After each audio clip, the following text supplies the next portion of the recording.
Alaikum, folks. Alright. I've just got back from a midnight vampire gym session and I can see that the Facebook Android live feature is operational. Now that's what I'm talking about. This is gonna change everything, hopefully. I'm gonna take those trolling sessions to another level. Right, so I don't know if any mere mortals are awake at this hour. God damn, it's 4:30 here and I've got to be up for 7:30. So anyway, I thought I'll check in, see how this works, and then I've got to inshallah start some live sessions, some Q&A, some humor, some trolling. Oh, I see Mufti Qarib has logged in, right? Awesome to see you guys are awake, but obviously in the States. Alaikum salam to all of you guys. See, so some people are awake at this hour. God damn. Well, people. Alright, look, there's quite a few people awake worldwide. So I'm not the only not the only vampire. Well, I know, look at them. It's not like I actually read them. They're just empty bookcases, really. That's all it is. Oh, lunchtime in Australia. Well, that's gotta be fun. Down under, kangaroo meat. That's actually permissible according to the Maliki madhab. So, right, Ahmed Hassan, big up, shout out. I'm not sure exactly where you're from, but I hope things are well. Right, guys, this, I think, you know, I felt left out as somebody using Androids and Samsung. I thought it's not fair that all these iPhones get all of this, you know, this live feature, and we on the Samsung and the Androids, we're kind of deprived of all of this. But Lillahi alhamd, it's finally here. So people, I think this is going to be an awesome way to take some live Q&A. Get some of your thoughts and share things. Yeah, definitely. Look, Ustad and Sheikh Faizan is awake as well. What is happening? I was just saying what's happening is everything has changed. This is a game changer for trolling. I'm gonna have to take that to the next level. Alright, so, well, if iPhone is the Dajjal, I don't know, man. I don't know about that. But so, people, I hope things are good.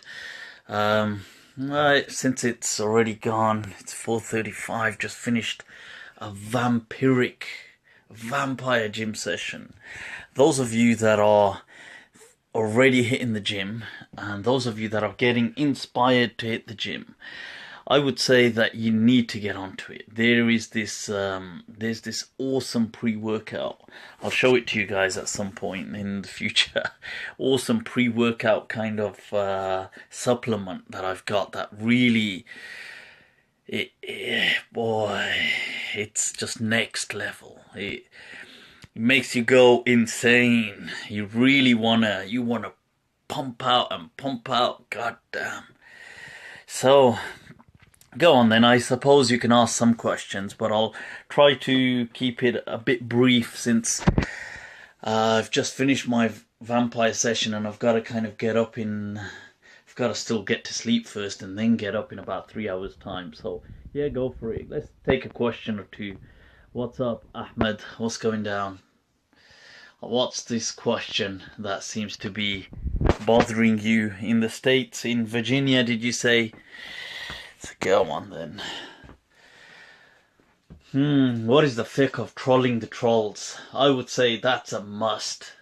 That is wajib. That is the code, the troll code. those who troll must be trolled. Right, so go on then. What are these questions? Let's take a few. What's on the minds of some of the people out there? Tip the table. Ustad Abdul Rahman. There's a whole story behind that, people. I think Ustad Abdul Rahman Murphy, right there he is, right there, as you can see. You've got to, by the way, check out Ustad Murphy's snaps and Ustad Murphy's live feeds. But when he was here, there was a whole story behind that tip the table. I have to share that another day. A haunted, what we can say is a haunted house and ghost. What was it? A paranormal visit. A paranormal visit. That's it. So, let's see. Definitely gotta stay away from these haunted houses. So, go on then. Let's see if there's any questions going on. Somebody was asking a question actually about, on what do I do? Okay, if I can't remember what raka'ah I'm in, or how many I've prayed, what do I do? It's quite simple, just ask the guy next to you. See you right there, bro. What raka'ah would I be in right now? Huh? You don't know? What the hell is wrong with you? Where is your khushu'? No, I mean, all you do is you'll build upon... That's the pre-workout, I'm telling you. That's the supplement. It kind of makes you a bit... all you do is you would build upon certainty. Okay, so if you're thinking, well, am I my second or third? Well, you're definite about the second, so you build upon the second, and then you do sujood as-sahw at the end. So, if that makes sense, is that the Sheikh Noman Beg? Assalamu alaikum, Sheikh. Ahlan wa sahlan. Honored that you've taken the time out to join. Right, what other questions are there, people? Somebody had asked a question about insurances in this day and age. I think it's a tricky one because, you see, just to clarify, insurance is not, surprisingly, it's not actually riba. As contrary to what people think. They think insurance is riba. It isn't. It's what they call mukhatara or gharar. Okay, so it falls under the prohibited transactions, but not from the aspect of riba, but from the aspect that you are kind of like gambling wealth, and you're throwing or you're risking wealth with, undue certainty in that sense. And that's why from mukhatara, which is to do with danger and risk, or gharar, which is to do with deception.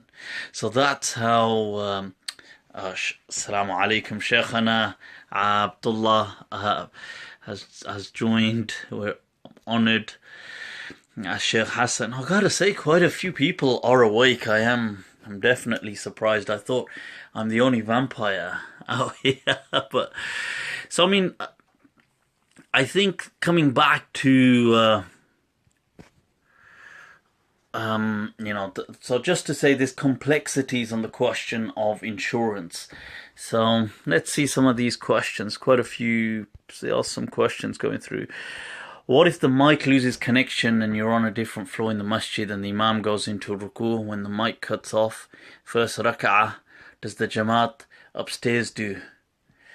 Well, that is, alaykum salam, Sheikh Abdullah. That is an interesting question. If they can in any way remain connected, then that's fine.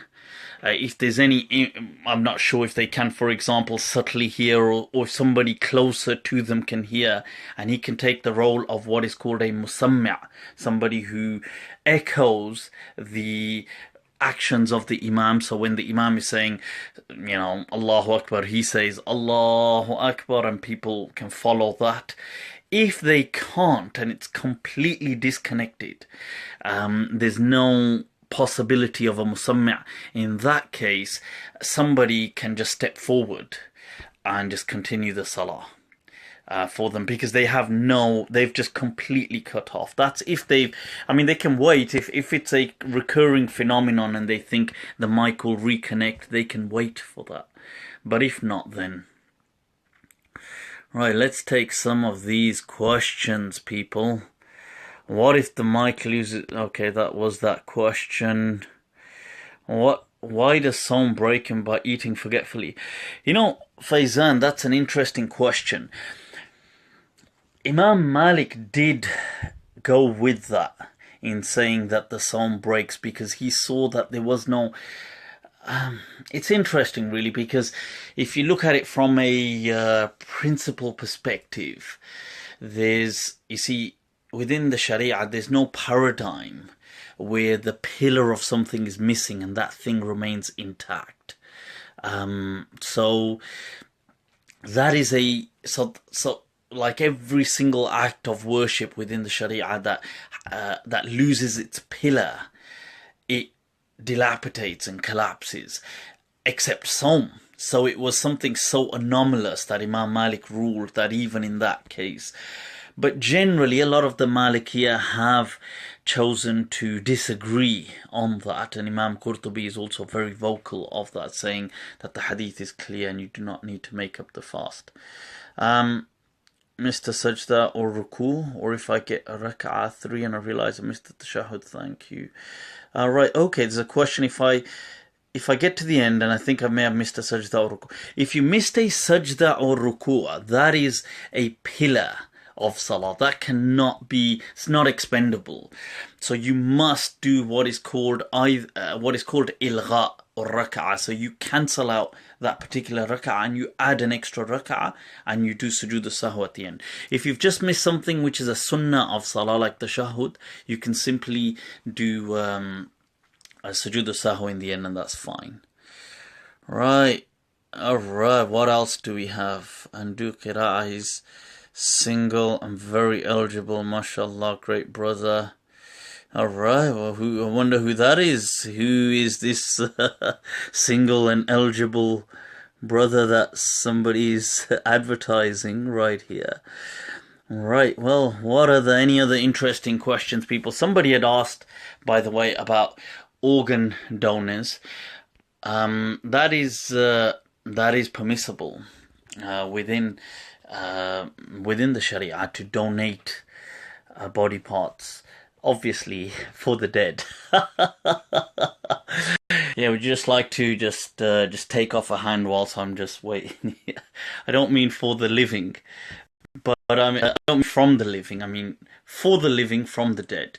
And it's interesting, actually. There's if I can find there's a fatwa book of Sheikh Muhammad al-Aziz al-Ayyat, which I've got here somewhere. But anyway, he was one of the Shaykh al-Islam of Tunis in the 60s, and he actually issued that fatwa back then. So that is awesome tahqiq. Something would require obviously a lot more detail as well given, but just as a quick answer, does the person who takes the role of the imam, if the mic cuts out, to get out as well? I mean, if there was like, if we're ghalabatul dhann, which is the overwhelming understanding that if the mic cut out and you waited and there was no way. There's two things that could be done. I mean, I did say somebody could step forward and lead. You could do that, or everybody could just pray individually. Either way, whichever one feels more apt that you can do, it is permissible. If the imam steps forward, he would be the imam then. Okay, he would take the role of istikhlaf. Okay. Can a living person donate a kidney? I believe if it was to save somebody and if it was deemed medically viable for that individual, then yes, inshallah, I believe it wouldn't be prohibited. What is my favorite tafseer? Well, I think Ibn Ashur's is awesome. It's overwhelming, but it's awesome. It's 30 volumes. There's one up there, right at the top. That's Al-Lubab. It's actually by a Hanbali. By a what? Hanbali? Yep. Normally when we're taking the mick out of the Hanbali madhabs and we're like, we're like, oh, a book like that size must be a great explanation. That must be like an encyclopedia within the Hanbali madhab. Just a bit of banter between madhabs. But I mean, that's an awesome tafseer up there. As you can see, it's in almost 20 volumes. It was by Ibn Adil al-Hanbali. It is awesome. Tahrir wa Tanweer is awesome as well, as Ustad Abdurrahman has highlighted. That is Ibn Ashur's amazing tafsir, overwhelming, 30 volumes, in those nice thin volumes. You know, those, you gotta love the thin volumes. What is your view on the on the Qadiani cult? A lot of interesting questions. What is your view on milad? What is your wow? A lot of. I mean, the thing is, generally within certain beliefs are very central to Islam. Amongst them is Tawheed. Amongst them is Risala. These things are what are defined as qawati'ul iman. Okay, they are the basis upon bases, the absolute intrinsic kind of structure upon which Islam is built. That is not the same as other trivial issues which people have turned into such key issues. Oh my God, this person's this, chuck him out of Islam. Oh my God, this person's this, chuck him out of Islam. But things like Tawheed, things like Risala, prophethood, these kind of things are intrinsic issues, not just issues, I mean concepts which are core to the existence of Islam. So I hope that answers. What is right? How to develop Arabic vocab? Seriously, you have to practice, you have to read. I would say reading, even if you struggle, read a certain amount every single day. Listen to people, listen to speeches in Arabic. I mean, there's so much out there now, seriously. There's somebody who I highly recommend. His name is Sheikh Ali ibn Abdul Khaliq al-Qarni. He is the most eloquent person I've ever heard, seriously, in speeches. I'm not saying there ain't people out there more eloquent than him, but his style of speeches, and his speeches are available online. He's a Saudi sheikh. I'm not even sure if I know he's involved in al-Qura University. I don't know if he's a sheikh, as in is he into fiqh and stuff like that. I don't know. But he gives speeches on just general things like seerah, stories, piety, general things. So they're very generic. They're not kind of legalistic. He doesn't really get involved in legalistic matters. But his Arabic, he'll give stories of Umar, stories of, Abu Bakr, stories of...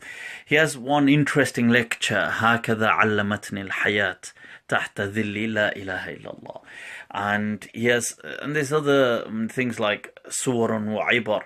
And believe it or not, I heard these lectures, I think it was the year 99, and I had gone to memorize the Qur'an in Pakistan. I'd taken them with me from Damascus at that time. And I have to say, the Arabic in it was so awesome that it impacts me till this very day. So, I mean, people like that, I would say, listen to, practice. Do you think there is any validity to banning now, as in certain environments in the UK? What, banning niqab? You see, the thing is, niqab is not an intrinsic part of Islam in that sense. It is not.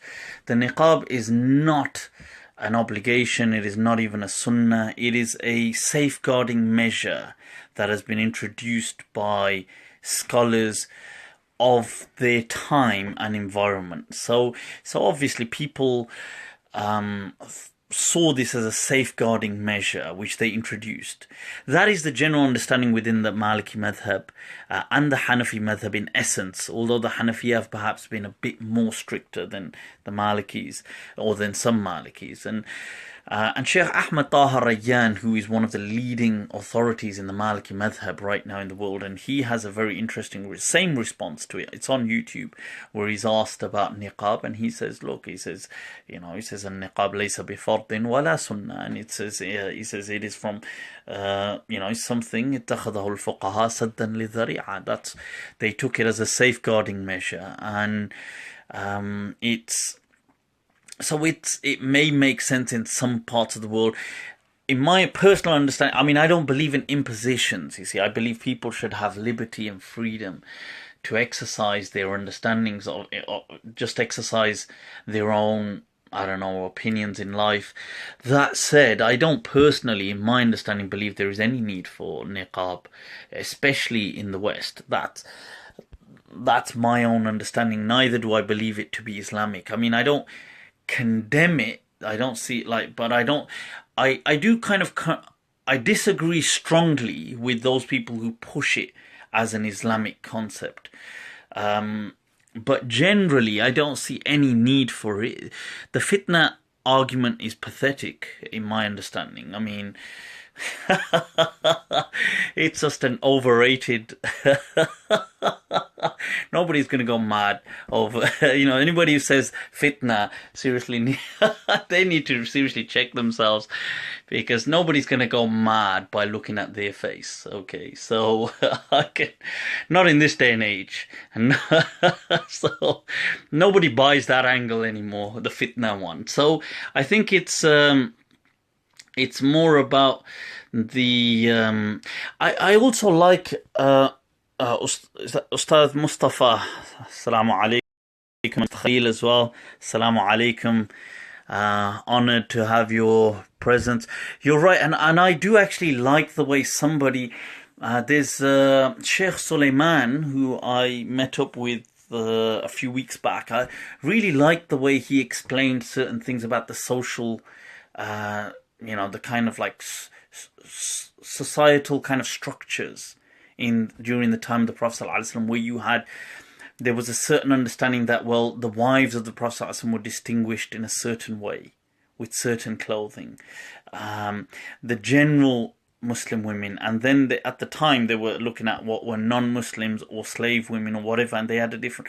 I just found that interesting. I'd never come across that understanding, but it is true that the wives of the Prophet ﷺ had that as a specific ruling, and that is correct. But it was never the ruling imposed upon general women.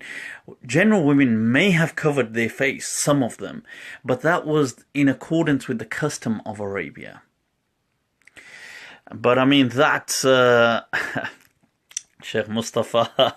But I mean, that was so. Just to kind of highlight, the niqab isn't.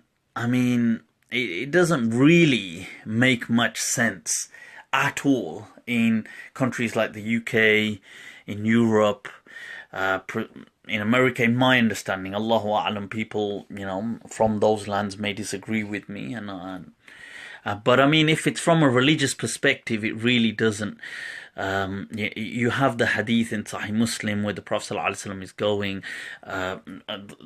Coming back from Hajj, during the Hajj season, and when the woman comes and she says, I'd like to marry you, and the whole hadith is very popular, and the Prophet ﷺ doesn't, engage too much with it, but he's talking, and he has Fadl sitting with him, and Fadl in the hadith is staring at this woman, and it mentions, her face isn't covered, and he says, he's looking up and down, ثُمَّ صَعَّدَ النَّظَرَ, and he's going up and down, and then the Prophet moves his face as in, and then he looks back and he's staring, and then the Prophet moves it again, and then they go, and he says to the Prophet, why did you do that? And the Prophet ﷺ says, I feared, like he says, I fear that the devil may have, may overtake you. Like, meaning, I didn't want you to kind of get carried away, but he didn't. The Prophet ﷺ didn't say, oh my God, you were perpetrating something haram or so on. And so I think these things, And there's a lot more. I mean, there's so many. The evidence is in so. And I know there is a push sometimes from certain groups. And the problem is, you see, this is the thing with group mentality, you see, that herd mentality, is it blocks off people from the voice of reason and from thinking independently, because it's like what Nietzsche said, that insanity is the exception in individuals, but the norm in groups. Like, people can't, they feel that they have to now stick with the group. I mean, that said, Albani did argue against the niqab.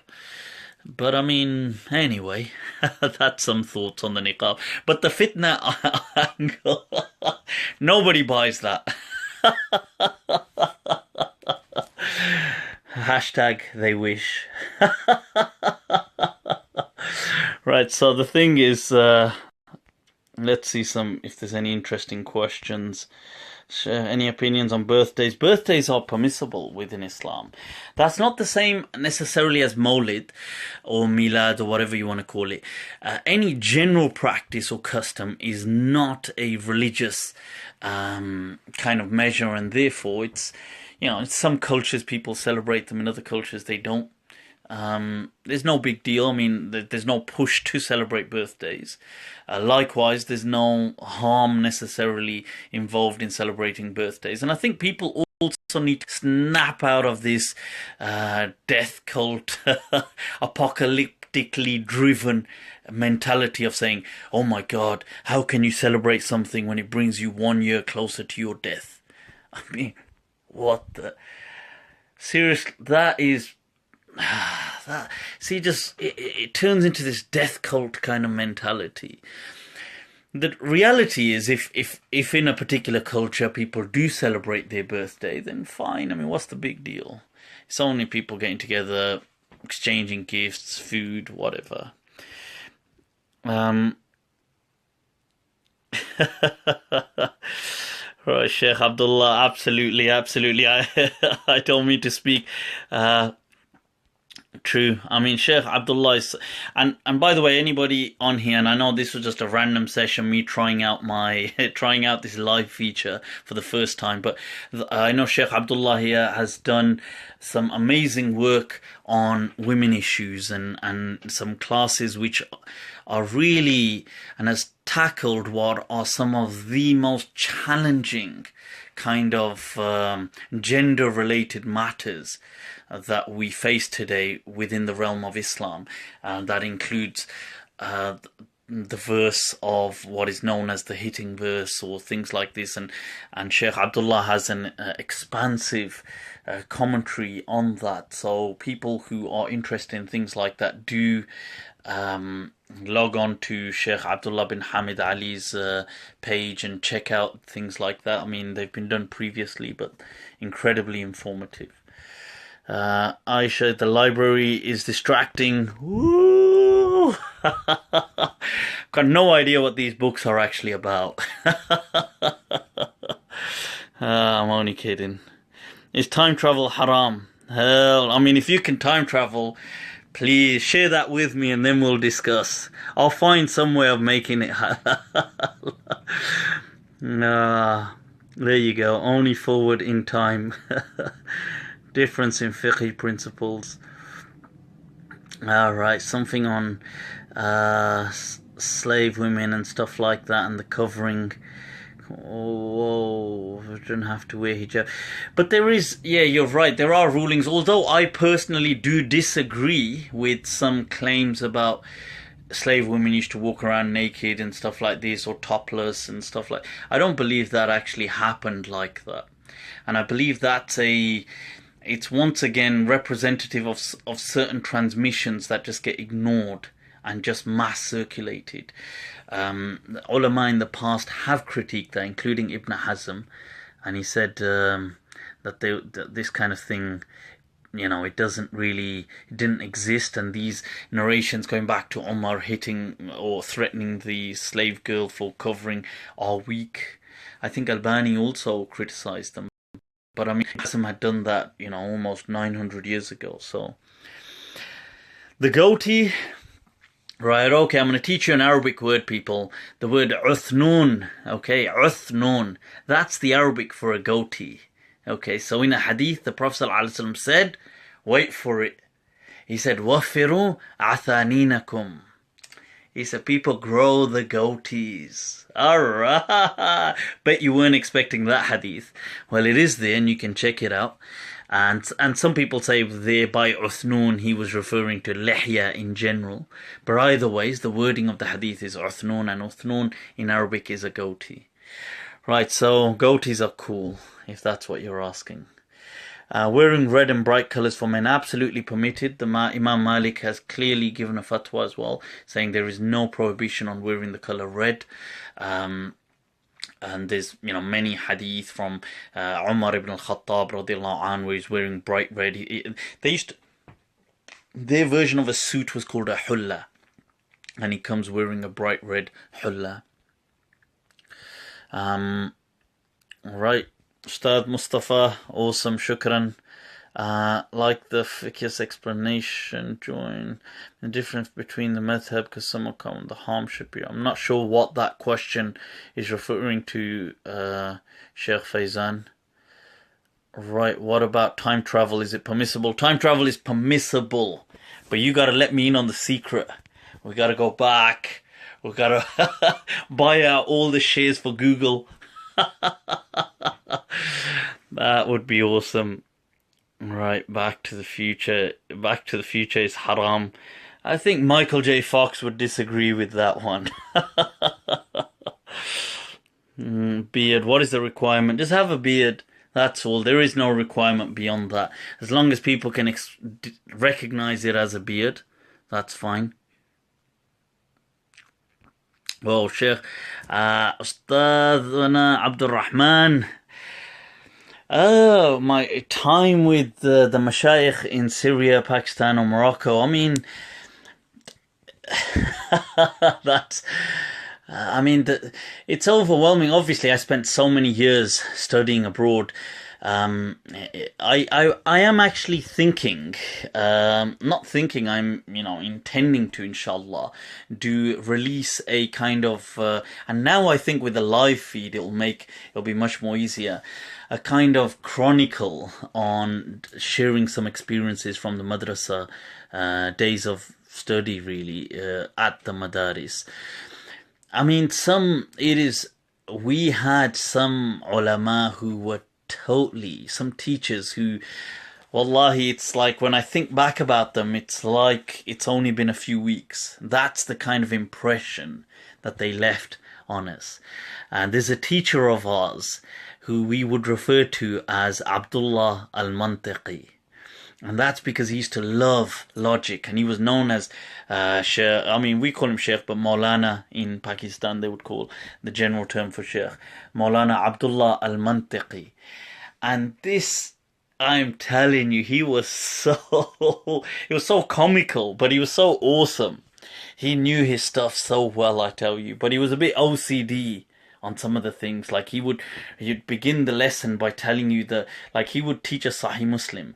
And I used to actually read his book. So, in his class, I would read the text. And he would begin by doing what is called taswir al-madhahib. So he would say, okay, something like, okay, من هذا الباب اختلف الفقهاء في هذه المسألة فذهب فريق إلى, let's say it was جواز البيع مع الشرط, selling transaction with a condition, وخالفهم في ذلك فلان واستدل بهذا وخالفه الآخر, and this group said this and they had this evidence and the other group disagreed.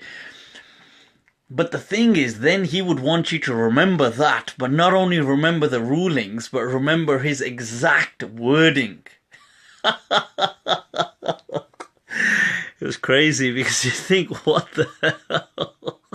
Like, if you read that back to him and worded it slightly differently, as in, he never said the same, opened the paragraph in the same state, he would just, that's it, you've had it. And it was so funny, subhanallah, seriously. He had this thing that he would, if he caught you distracted in class, he would be like, hey, He'd be like, he used to speak Pashto as well sometimes, and he'd say, like he'd pick and Arabic as well. He'd speak. He'd say, "Aina kunta tandur? Where were you looking?" And then he would say something like, "Kidar, kidar, where were you?" It's a ayin. You've got to point out who you were looking at. So some poor guy would say, "Oh, I was looking at him," and then he'd say like, "Hey, ask him afterwards, why was he looking at you?" And he just embarrassed that guy in front of everybody.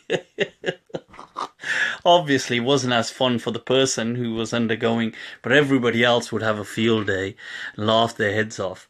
But yeah, it was awesome. He was amazing, I have to say. And he was he loved mantiq so much. In the general madrasa studies, you have a final year where you study certain books of hadith. They call it mawquf alayh. You study mishkat and other books, and then you have dawra hadith. So these 2 years where you study the major books of hadith from cover to cover. He studied mantiq for 4 years before that, logic and philosophy and things like that. And when it came to hadith, he felt that it wouldn't be justice to do a hadith for 2 years. So he repeated each one of those years twice. Just to kind of show respect really to the words of the Prophet ﷺ. I mean, amazing person, subhanAllah. But anyway, well, that took me away slightly. Well, let's see some questions. Somebody's trying to get married, huh? Saksuka? What the hell? The goatee is saksuka. I don't know about that. Sounds a bit dodgy. I'm gonna avoid saying that. The classical Arabic for it is known, but you're right. They make it something else nowadays. All right. Navid's asking Shaban what he's doing up. I mean, I'm just curious how you know that he's up. But this deal about you and Quilliam, do you support them in their work? I have nothing to do with Quilliam. I do not support their work. I'm just as condemning of them as the other scholars. So please stop associating me with these people. Seriously, I mean, I don't know how many times I have to say that. Many principles or similar state principles specific to the... Oh, that's a lesson in itself, but something very specific, or the word idiosyncratic. Alright. Idiosyncratic to the Maliki madhab is amalu ahl al-Madina, the practice of the people of Medina. Think about long hair on men. Yeah, I think it looks slick on some people. If you can pull it off, why not? I used to at one point have long hair, kind of curtains. At one point even tight in a ponytail many years ago, though many moons away in the past, a different lifetime almost. But the thing about whether Imam Malik preferred qiyas over khabr al-ahad is a debate really between some of the Maliki and their interpretation of certain rulings, while some of the Madaniyin obviously strongly disagreed with that ruling, with that concept actually. And I think that requires a lot more evidence, a lot more of a discussion in itself. Can you briefly explain the 3 divorce ikhtilaf? Whoa, basically 3 talaqs in one context, as they say in Arabic, majlis, does it equate to 1 or does it equate to 3? The general populace understanding, popular understanding is that 3 in one context is still 3. There are evidences on both sides. I'll tell you, there's actually a very fascinating book, if you get some time ever and you know Arabic. This book was really, it's probably one of the best I've read on this. It was by Sheikh Abdurrahman al-Muallami and it's called Al-Hukm al-Mashru' fi Talaq al-Majmu'. And it's actually an arbitration between. He was an amazing Egyptian scholar, muhaddith kind, somebody who's always into hadith, and he was asked to arbitrate between Muhammad Zahid al-Kawthari, the famous Hanafi, who'd written something. I think his book was called, a Nizam fi talaq or something. But I mean, he wrote a book saying how the three talaqs are three. In his time, and he was challenged by Ahmad Shakir, who allegedly was also Hanafi, although it doesn't come across as a Hanafi. He's very hadithi kind of person. And amazing person, he has the tahqiq on this Muhalla right there. No, not the shoe polish, the Muhalla. But the Muhalla is the tahqiq, he did the editing on it, Ahmad Shakir. Amazing scholar. He also was Hanafi, allegedly, and he writes that he wrote a book saying, no, well, three talaqs in one context are one. So this caused a huge, both being major Egyptian scholars of their time, caused huge commotion. So people referred to Abdurrahman al-Muallami, who was Shafi'i, and asked him to arbitrate in this matter. So he did, and that book, Al-Hukm al-Mashru' fi Talaq al-Majmu' is an awesome rendition of that arbitration.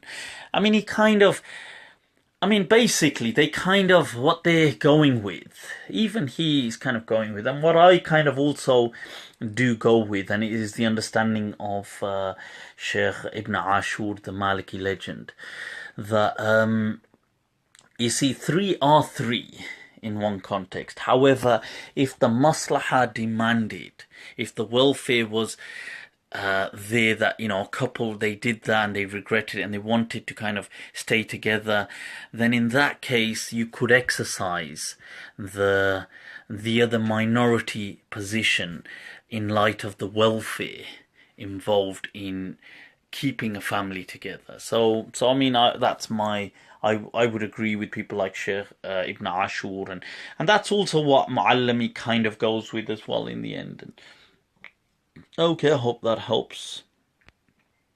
I'm curing your insomnia. Making you fall asleep. Awesome.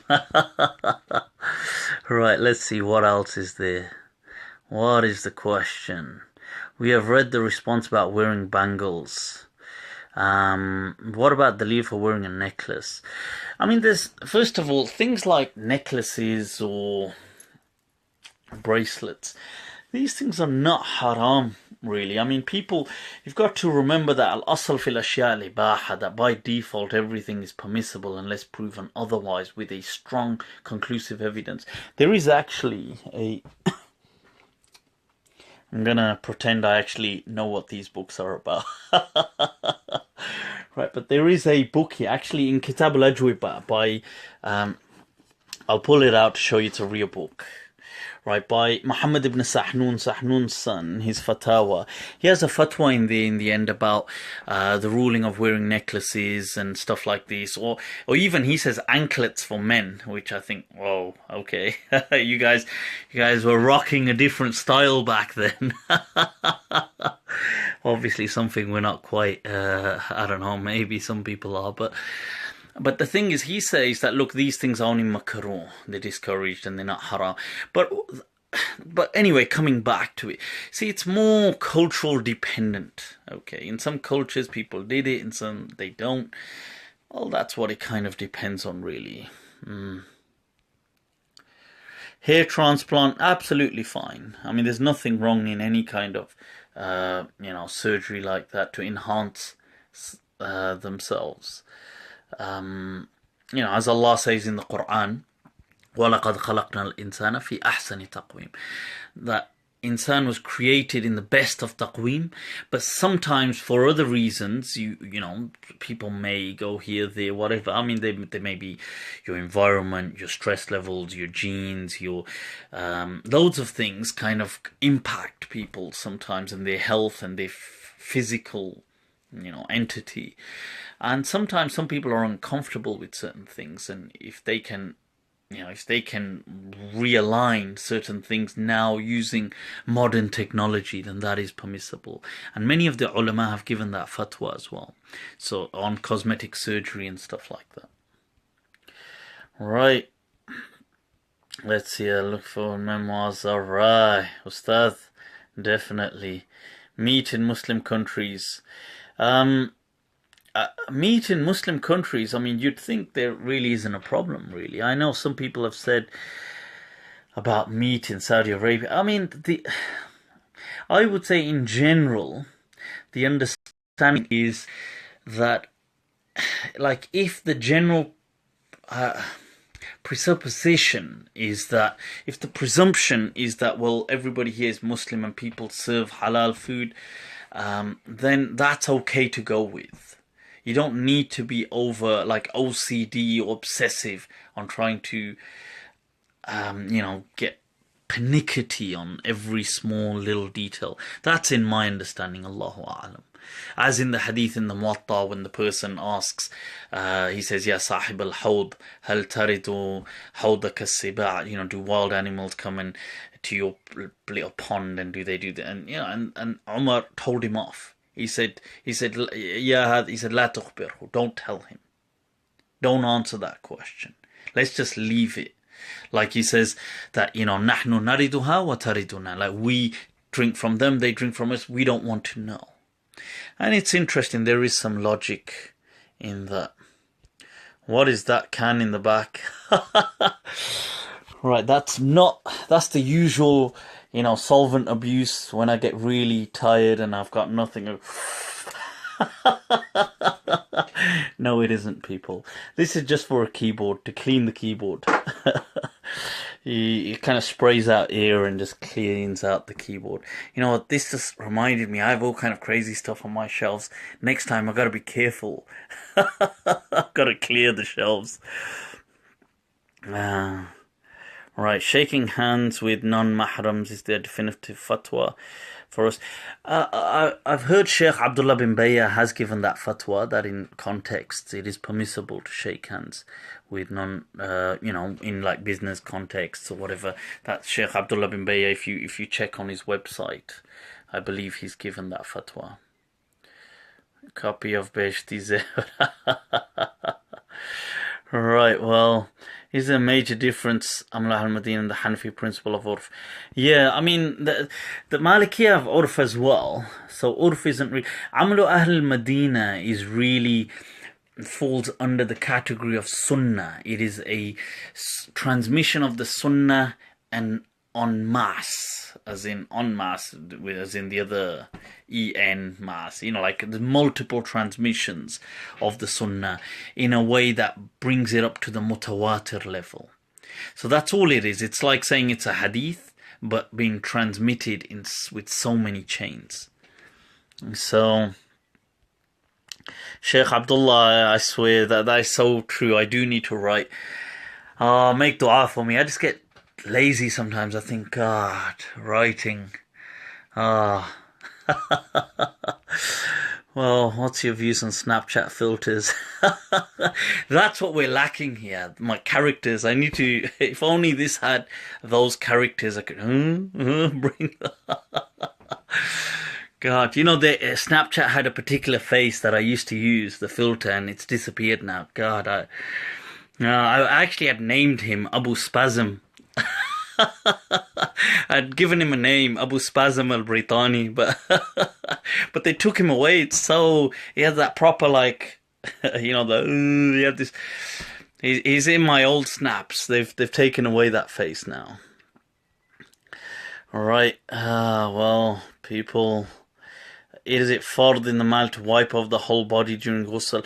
I would say things like wiping over the body. See, just keep it natural. Okay, don't worry. I think some of the Malikis have, I don't know, in their transmission of the term dalq, they, not intentionally, but in the process, mess things up. You have a good intention and you just ruin it. So people have become obsessive with this dalq thing and rubbing and, oh my God, rub and rub. I'd crack some jokes, but I don't know who's watching this, and I don't want this to I don't want my first one to get me blocked on most people's profiles. But all this rubbing, rubbing yourself, right? It's a bit obsessive. You don't need to really do any of that. Just keep it natural. Do you think that the people who embraced Islam or who came to the Prophet and the Prophet said, go take a ghusl, they were being obsessive about rubbing and do it? Of course they weren't. They were just throwing water over themselves, wiping. That's it. It's just keep it natural. That's all. Okay, I hope that answers that question. Sheikh Abdullah, yep, I hope so. Look, there it is, a black polo t-shirt. It's permissible. Alright, is it permissible to wear your little brother's shirt? It is, if it helps you to look a bit bigger, so you can kind of steal your little brother's or your little nephew's t-shirt and just say, God, these clothes are getting tight now. Let's see, what else is there? Ta'weed and wearing amulets. You see, the thing is, right, I don't personally agree with things like that myself. I think we should just, Allah is sufficient for us, and we really need to build our tawakkul on Allah. In a hadith, the Prophet ﷺ said, whoever trusted on something other than Allah, then Allah entrusts them to that thing. And I think that even if it's not in a materialistic sense, it's at least in a psychological sense. So I would say let's regain our trust on Allah. He is absolutely sufficient for us. On that note, folks, my battery is about to go down, so it's been a pleasure, and I'm going to repeat a lot more of these sessions. So I look forward to, inshallah, sharing some thoughts and insights with you all. Till then, remember me in your du'as. Over and out. Wassalamu alaikum.